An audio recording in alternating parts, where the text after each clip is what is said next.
कर्नाटका गुलबर्गा शहर के तिम्मापुरी सर्कल से गुलबर्गा डिप्टी कमिश्नर ऑफिस तक एहतजाजी रैली निकालते हुए गुलबर्गा सीपीआई-एम शाख के ओहदेदारान ने डिप्टी कमिश्नर के तवस्सुत से वजीर आजम नरेंद्र मोदी को मेमोरेंडम पेश किया।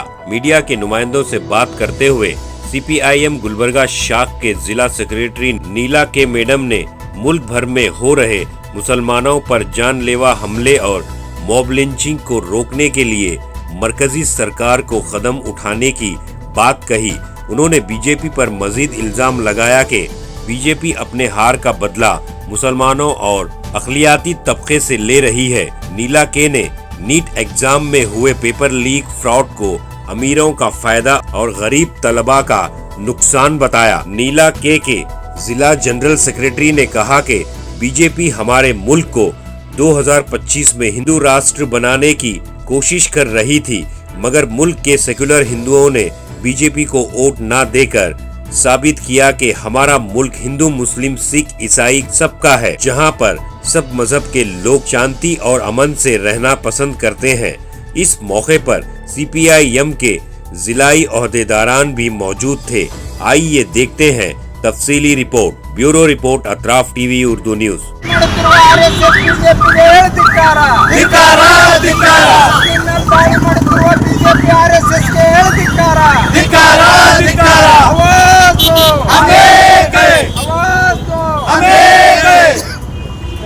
ಮುಸ್ಲಿಂ ಸಮುದಾಯದವರ ಮೇಲೆ ದಾಳಿ ಮಾಡತಕ್ಕಂತ ಕೇಂದ್ರದ ಬಿಜೆಪಿ ಸರ್ಕಾರಕ್ಕೆ ಹೇಳಿ ಧಿಕ್ಕಾರ। ಮುಸ್ಲಿಂ ಸಮುದಾಯದವರ ಮೇಲೆ ದಾಳಿ ಮಾಡತಕ್ಕಂತ ಕೇಂದ್ರದ ಬಿಜೆಪಿ ಸರ್ಕಾರಕ್ಕೆ ಹೇಳಿ ಧಿಕ್ಕಾರ। ಕೇಂದ್ರದ ಶಿಕ್ಷಣ ಸಚಿವರು ರಾಜೀನಾಮೆ ಕೊಡಬೇಕು।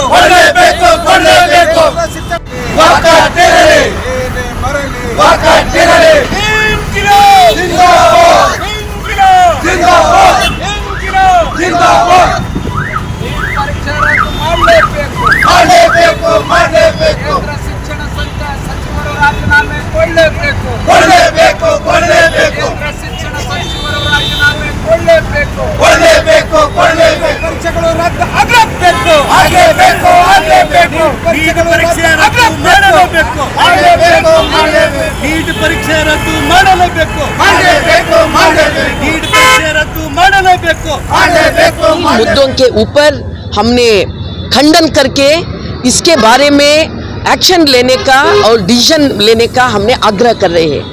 एक है, आप सभी को मालूम है कि भारत देश में जो बीजेपी 400 पार का स्लोगन दिया था, हम उस समय भी बोले थे इसका 400 पार नहीं होता, इनका तड़ी पार होता। आज भी सत्ता करने के लिए जितना सीट उनका होना था उतना सीट तो नहीं मिला कि आज उन्होंने सभी का सहारा लेकर सत्ता कर रहे हैं। इसका यही है कि भारत देश हिंदू मुस्लिम सिख ईसाई सभी कौम का, सभी समुदाय के लोग मिलजुल के रहते हैं। जो इसके खिलाफ काम करने वाले पार्टी है उनको इनकारते हैं। इनकार है तो इनको गुस्सा आ गया बीजेपी को, आरएसएस को। उन्होंने देश बांटना चाहते थे। उन्होंने ये जो हेडगेवार, गोलवालकर और आरएसएस का जो एजेंडा है, द्विराष्ट्र का एजेंडा, वो जारी लागू करना चाहते थे। 2025 में इस देश को हिंदू राष्ट्र बनाना चाहते थे, मगर भारत देश के सभी मतदार लोग इसको पीछे हटाए, इनको सबक सिखाए। इनको तो गुस्सा आ गया। इसलिए देखो जबलपुर में, छत्तीसगढ़ में, गुजरात के अनेक जिलों में कि देश के अलग अलग कोने में मुस्लिमों के ऊपर हमला हो रहे। जहां भी एक गाय मर गया तो मुस्लिमों के ऊपर हमला।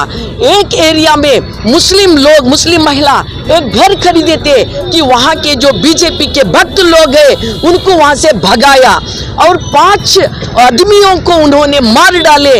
कि पूरे देश में ये बीजेपी लोग कि मुस्लिम समुदाय के ऊपर, अल्पसंख्यकों के ऊपर हमला करके उनका जो देश विरोधी का बात है, उनका जो गुस्सा है, उन्होंने हार गए। देशद्रोही पार्टी हारे जैसा ही है कि उन लोग ऐसा हमला कर रहे हैं। सीपीएम पार्टी इसका कड़ी विरोध करते हैं और हमने आग्रह करते हैं केंद्र सरकार इसको कि क्या है कंट्रोल करना, ये बंद करना।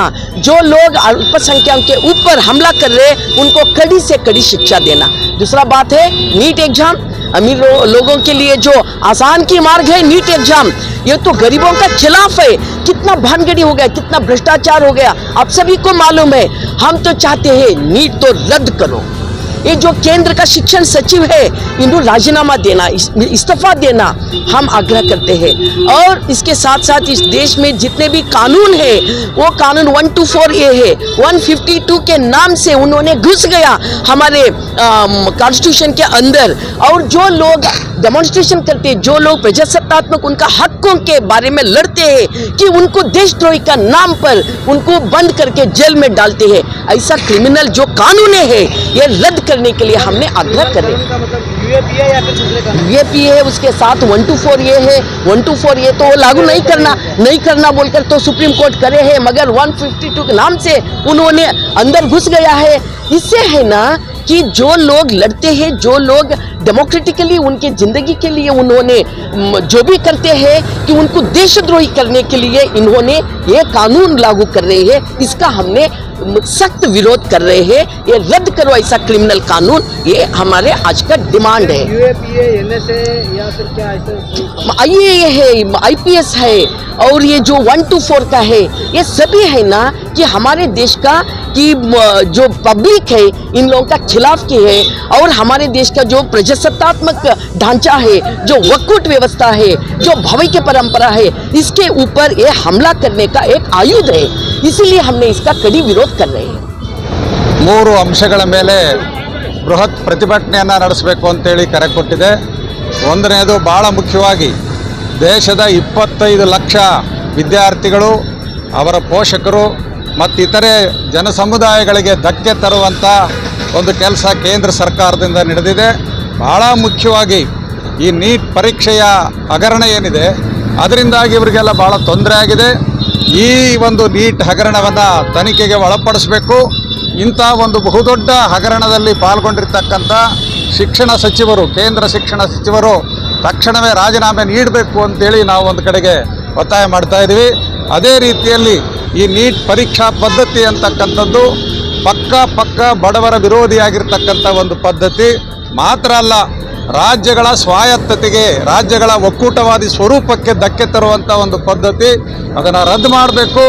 ರಾಜ್ಯಗಳ ಸ್ವಾಯತ್ತತೆಯನ್ನು ಕಾಪಾಡೋದಕ್ಕೆ ಪೂರಕವಾದಂಥ ಒಂದು ಕ್ರಮಗಳನ್ನು ತೆಗೆದುಕೊಳ್ಬೇಕು ಅಂತೇಳಿ ನಾವು ಒತ್ತಾಯ ಮಾಡ್ತಾ ಇದ್ದೀವಿ.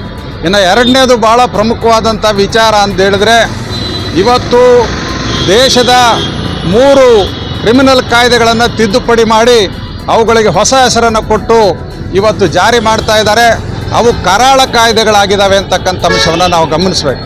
IPC ಇರ್ಬೋದು, CRPC ಇರ್ಬೋದು, ಅಥವಾ IA ಇರ್ಬೋದು, 3 ಕಾಯ್ದೆಗಳನ್ನು ಇವತ್ತು ತಿದ್ದುಪಡಿ ಮಾಡಿದ್ದಾರೆ. ಅದು ತಿದ್ದುಪಡಿ ಮಾಡಿರೋದ್ರಿಂದ ಇವತ್ತು ಪೊಲೀಸ್ ಅಧಿಕಾರಿಗಳಿಗೆ, ಕಂದಾಯ ಇಲಾಖೆ ಅಧಿಕಾರಿಗಳಿಗೆ ಭಾರಿ ದೊಡ್ಡ ಇವತ್ತು ಅಧಿಕಾರವನ್ನು ಕೊಡ್ತಾ ಇದೆ. ಅದರಿಂದಾಗಿ ಪ್ರಜಾಸತ್ತಾತ್ಮಕ ಹೋರಾಟಕ್ಕೆ ಭಾಳ ಗಂಭೀರವಾದಂಥ ಧಕ್ಕೆ ಬರ್ತದೆ. ಅದೊಂದು ಸರ್ವಾಧಿಕಾರಿ ಧೋರಣೆಗೆ ಪೂರಕವಾದಂಥ ತಿದ್ದುಪಡಿ ಕಾಯ್ದೆಗಳು ಅಂತಕ್ಕಂಥ ಅಂಶ ಭಾಳ ಸ್ಪಷ್ಟವಾಗಿದೆ. ಆದ್ದರಿಂದ ಅವುಗಳನ್ನು ವಾಪಸ್ ತಗೋಬೇಕು ಅಂತೇಳಿ ನಾವು ಒತ್ತಾಯ ಮಾಡ್ತಾ ಇದ್ದೀವಿ. ಮೂರನೇದು ಭಾಳ ಮುಖ್ಯವಾಗಿ ಲೋಕಸಭಾ ಚುನಾವಣೆ ನಡೆದ ನಂತರ BJPಗೆ ಕೇಂದ್ರದಲ್ಲಿ ಬಹುಮತ ಬರದೇ ಇರುವಂಥ ಕಾರಣಕ್ಕೆ RSS BJP ಕಾರ್ಯಕರ್ತರು ದೇಶದಾದ್ಯಂತ ಹಲವಾರು ರಾಜ್ಯಗಳಲ್ಲಿ ಮುಸ್ಲಿಂ ಅಲ್ಪಸಂಖ್ಯಾತರ ಮೇಲೆ ಗಂಭೀರವಾದಂಥ ದಾಳಿಗಳನ್ನು ನಡೆಸಿದ್ದಾರೆ. ಸುಮಾರು 6-7 ಜನ ಮುಸ್ಲಿಂ ಅಲ್ಪಸಂಖ್ಯಾತರನ್ನು ಕೊಲ್ಲಲಾಗಿದೆ. ಸುಮಾರು ಅವರು ವ್ಯಾಪಾರ ವಹಿವಾಟು ನಡೆಸ್ತಾ ಇದ್ದಂಥ ಶಾಪ್ಗಳ ದಾಳಿ ಮಾಡಿ ಆ ಶಾಪ್ಗಳನ್ನು ಸರ್ವನಾಶ ಮಾಡಿರ್ತಕ್ಕಂಥದ್ದು ನಾವು ನೋಡ್ತಾ ಇದ್ದೀವಿ. ಆ ಜನಗಳು ಗಾಯಗೊಂಡು ಆಸ್ಪತ್ರೆ ಸೇರುವಂಥ ಪರಿಸ್ಥಿತಿ ಉಂಟಾಗಿದೆ. ಕೆಲವು ಏರಿಯಾಗಳಲ್ಲಿ ಊರು ಬಿಟ್ಟು ವಾಪಸ್ ಹೋಗ್ತಕ್ಕಂಥ ಪರಿಸ್ಥಿತಿಯನ್ನು ನಿರ್ಮಾಣ ಮಾಡಿದ್ದಾರೆ. ಇಂಥ ಒಂದು ಭಯಾನಕ ಸ್ಥಿತಿಗೆ ಕಾರಣವಾದಂಥ ಈ BJP ಮತ್ತು ಮತಾಂಧ ಶಕ್ತಿಗಳೇನಿದ್ದಾರೆ, ಹಿಂದೂ ಮತಾಂಧ ಶಕ್ತಿಗಳು, ಅವ್ರ ಮೇಲೆ ಕಠಿಣವಾದಂಥ ಕಾನೂನಿನ ಕ್ರಮ ತೆಗೆದುಕೊಳ್ಬೇಕು. ಯಾವುದೇ ರೀತಿಯಲ್ಲಿ ಮಧುಧೋರಣೆಯನ್ನು ಇವತ್ತು ಕೇಂದ್ರದಲ್ಲಿರ್ತಕ್ಕಂಥ NDA ಸರ್ಕಾರ ತಾಳಬಾರ್ದು ಅಂತೇಳಿ ನಾವಿವತ್ತು ಬಲವಾಗಿ ಒತ್ತಾಯ ಮಾಡ್ತಾ ಇದ್ದೀವಿ. ಮುಸ್ಲಿಂ ಅಲ್ಪಸಂಖ್ಯಾತರಿಗೆ ದೇಶದಾದ್ಯಂತ ರಕ್ಷಣೆಯನ್ನು ಕೂಡ ಕೊಡಬೇಕು ಅಂತೇಳಿ ಕೂಡ ನಾವು ಈ ಸಂದರ್ಭದಲ್ಲಿ ಒತ್ತಾಯ ಮಾಡ್ತಾ ಇದ್ದೀವಿ. ಈ 3 ವಿಚಾರಗಳಿಗೆ ಸಂಬಂಧಪಟ್ಟು ಇವತ್ತು ರಾಜ್ಯದಾದ್ಯಂತ ಪ್ರತಿಭಟನೆಯನ್ನು CPIM ಪಕ್ಷ ಮಾಡ್ತಾ ಇದೆ. ಅದರ ಭಾಗವಾಗಿ ಗುಲ್ಬರ್ಗಾದಲ್ಲಿ ಪ್ರತಿಭಟನೆಯನ್ನು ನಾವು ನಡೆಸ್ತಾ ಇದ್ದೀವಿ. Thank you.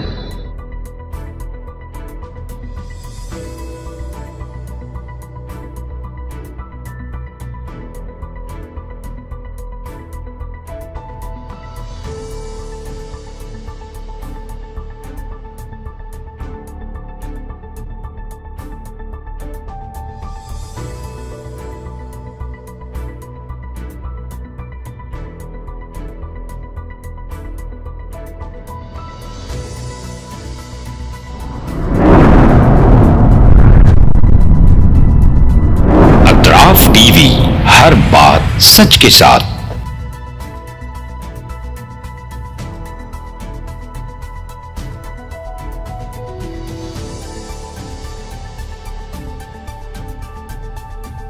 इस न्यूज को स्पॉन्सर किया है सर फैंटेसी वाटर पार्क, सारे फैमिली का एंटरटेनमेंट, पिकनिक, हॉलिडे, वेकेशन,